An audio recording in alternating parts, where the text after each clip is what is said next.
नमस्कार। घुसपैठिए पिछले कई सालों से इस शब्द का चलन बढ़ा है। पहले तो इस शब्द को आम भाषा में इस्तेमाल किया जाता था, लेकिन हाल ही में नेताओं से लेकर देश के प्रधानमंत्री नरेंद्र मोदी के भाषणों में भी लगातार इस शब्द का उपयोग किया जा रहा है। मेरे प्यारे देशवासियों, मैं आज देश के सामने एक चिंता, एक चुनौती के संबंध में आगाह करना चाहता हूं। षड्यंत्र के तहत, सोची समझी साजिश के तहत देश की डेमोग्राफी को बदला जा रहा है। एक नए संकट के बीज बोए जा रहे हैं और ये घुसपैठिए मेरे देश के नौजवानों की रोजी रोटी छीन रहे हैं। एक घुसपैठिए मेरे देश की बहन बेटियों को निशाना बना रहे हैं। ये बर्दाश्त नहीं होगा। ये घुसपैठिए भोले भाले आदिवासियों को भ्रमित करके उनकी जमीनों पर कब्जा कर रहे हैं। इस वर्ष स्वतंत्रता दिवस के मौके पर प्रधानमंत्री नरेंद्र मोदी ने लाल किले से देश में मंडरा रहे भीषण खतरे के खिलाफ एक हाई पावर डेमोग्राफी मिशन की घोषणा कर दी। इस मिशन में क्या है, किस लिए किया जा रहा है, इस बारे में कोई जानकारी नहीं दी गई। साथ ही घुसपैठिए की कोई परिभाषा भी नहीं बताई गई, जिससे ये समझा जा सके कि आखिर घुसपैठिए का तमगा किसे मिला है। क्योंकि आए दिन देश में अल्पसंख्यक समाज पर घुसपैठिए होने का आरोप लगाया जा रहा है।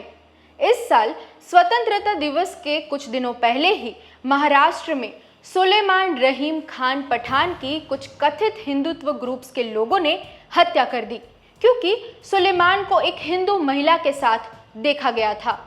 छत्तीसगढ़ में वंदना फ्रांसिस और प्रीति मैरी नामक दो कैथोलिक नन्स को बजरंग दल से जुड़े कुछ लोगों ने ये कहकर टारगेट बनाया कि वो आदिवासी महिलाओं का धर्म परिवर्तन करवाकर उनकी तस्करी कर रही है।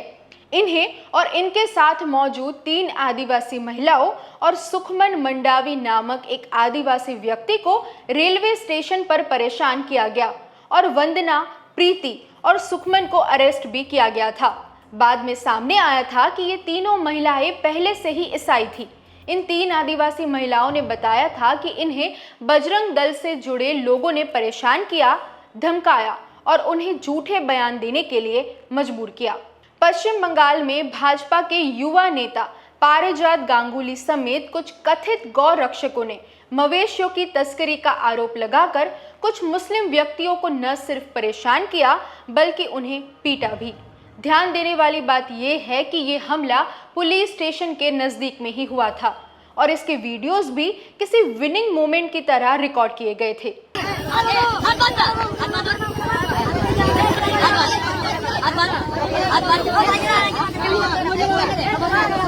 हमने तो आपको कुछ रिपोर्टेड मामले ही बताए हैं। ये आए दिन देश में होने वाले नफरती हमले हैं। कई तरह की थियोरियां सोशल मीडिया पर वायरल है और इन कहानियों पर यकीन दिलवाने के लिए इनके साथ सबूतों के तौर पर गलत या फिर आधे अधूरे विजुअल्स शेयर किए जाते हैं। गौ रक्षा के नाम पर कई ग्रुप्स हैं जो कि दिन के उजाले में सफेद चोगा ओढ़ लेते हैं, लेकिन रात में अंधेरे में फिल्मी अंदाज में सड़कों पर घूमकर हथियारों के साथ लोगों को परेशान करते हैं। त्योहारों के मौके पर अक्सर ये हमले ज्यादा होते हैं। होली से लेकर ईद और रमजान से लेकर सावन महीने के दौरान देश भर में कई ऐसे किस्से सामने आए जिसमें लोगों ने धर्म को मुद्दा बनाकर दूसरों को परेशान किया हो या फिर उन्हें चोट पहुंचाई हो। हालांकि कई मौकों पर लोगों ने सांप्रदायिक सौहार्द बरकरार रखते हुए भाईचारा भी बनाए रखा था। अब वापस रुख करते हैं घुसपैठिए शब्द पर, क्योंकि इसी शब्द के सहारे लगातार देश में नफरत का बीज बोया जा रहा है। स्वतंत्रता दिवस का मौका पहला नहीं था जब प्रधानमंत्री नरेंद्र मोदी ने खुद इस शब्द के सहारे देश के सौहार्द पर हमला किया हो। पिछले साल लोकसभा चुनाव से पहले प्रचार करते हुए देश भर में प्रधानमंत्री नरेंद्र मोदी ने इस शब्द का इस्तेमाल किया और लोगों में डर फैलाने की कोशिश की। इनडायरेक्टली बोली गई इन बातों में ये कुछ बयान शामिल है। इसका मतलब ये संपत्ति इकट्ठी करके किसको बांटेंगे? जिनके ज्यादा बच्चे हैं उनको बांटेंगे, घुसपैठियों को बांटेंगे। क्या आपकी मेहनत की कमाई का पैसा घुसपैठियों को दिया जाएगा? आपको मंजूर है ये? कांग्रेस ने घुसपैठियों को समर्थन दिया, नतीजा ये कि दलितों आदिवासियों की जमीन पर घुसपैठियों ने कब्जा कर लिया। मिलने वाले अवसर ये घुसपैठिए छीन रहे हैं। आपकी जमीन जायदाद पर वो लोग कब्जा कर रहे हैं। पूरा देश चिंतित है। बंगाल के सीमावर्ती इलाकों में डेमोग्राफी बदली गई है। टीएमसी को किसकी चिंता है? टीएमसी को अपने वोट बैंक की चिंता है। ये लोग घुसपैठियों को बुला बुलाकर बसा रहे हैं।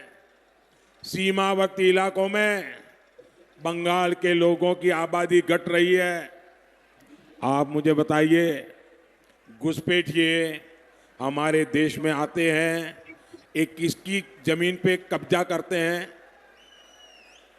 हमारे दलित, हमारा पिछड़ा, हमारे आदिवासियों की जमीन पर एक कब्जा करते हैं। टीएमसी देश के दूसरे राज्य वालों को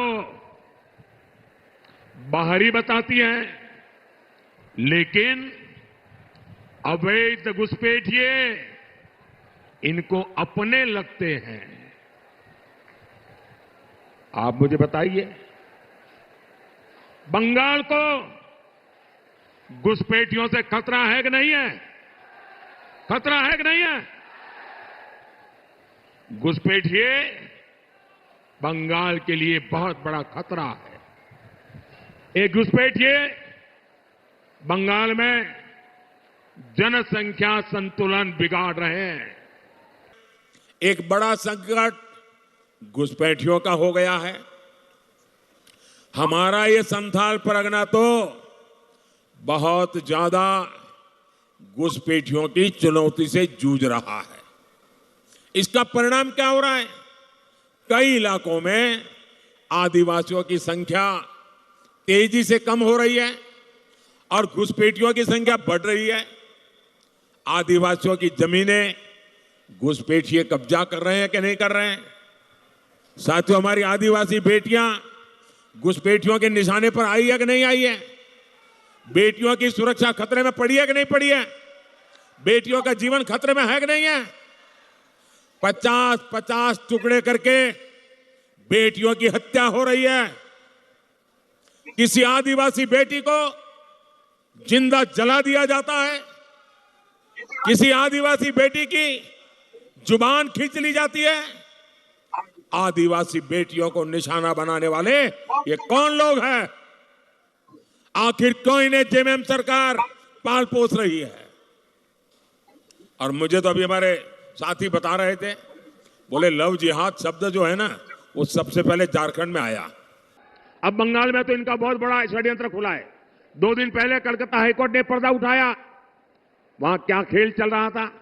बंगाल में लगभग सारा ओबीसी आरक्षण मुसलमानों और घुसपैठियों को दिया जा रहा था। वहीं हाल ही में प्रधानमंत्री नरेंद्र मोदी ने बिहार के आगामी चुनाव को लेकर सभा को संबोधित करते हुए ये कहा, मैंने लाल किले से एक और खतरे की बात की है और ये खतरा बिहार पर भी है। देश में घुसपैठियों की बढ़ती संख्या चिंता का विषय है। बिहार के सीमावर्ती जिलों में तेजी से डेमोग्राफी बदल रही है। इसलिए एनडीए सरकार ने तय किया है कि देश का भविष्य घुसपैठियों को नहीं तय करने देंगे। घुसपैठियों को बिहार के युवाओं के रोजगार नहीं छीनने देंगे। जिन सुविधाओं पर भारतीय लोगों का अधिकार है, उस पर घुसपैठियों को डाका नहीं डालने देंगे। इस खतरे से निपटने के लिए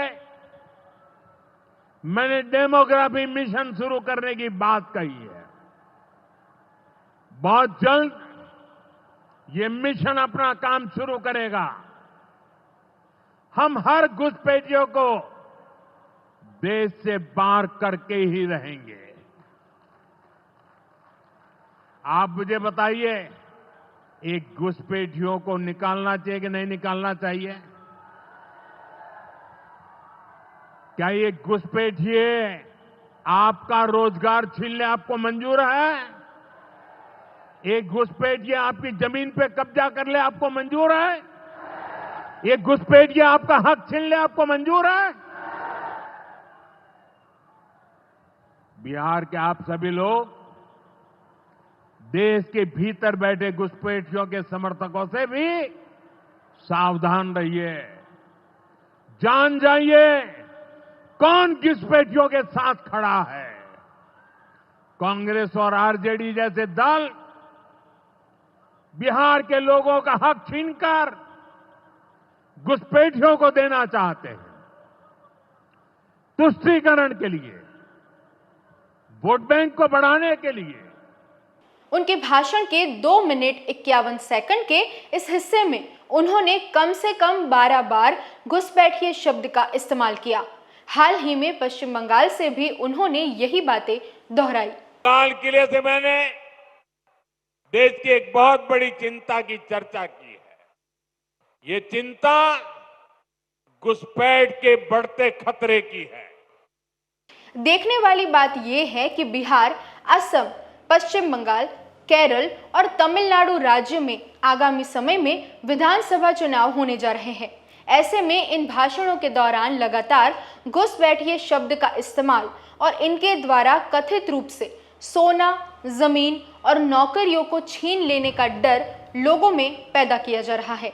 और तो और प्रधानमंत्री नरेंद्र मोदी की इन बातों का समर्थन करने वाले कोई ठोस सबूत भी मौजूद नहीं है।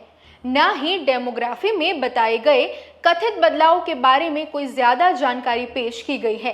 पिछले कई वर्षों से मार्केट में ये एक थ्योरी भी काफी बेची जा रही है, जिसके अनुसार हिंदुओं की संख्या अन्य समुदायों के सामने कम होती जा रही है और तो और उनके प्रजनन और विकास दर में भी गिरावट आई है। हालांकि ये बातें काल्पनिक पाई गई और केवल राजनीतिक हथियार के रूप में ही बार बार देश में प्रचलित की जा रही है।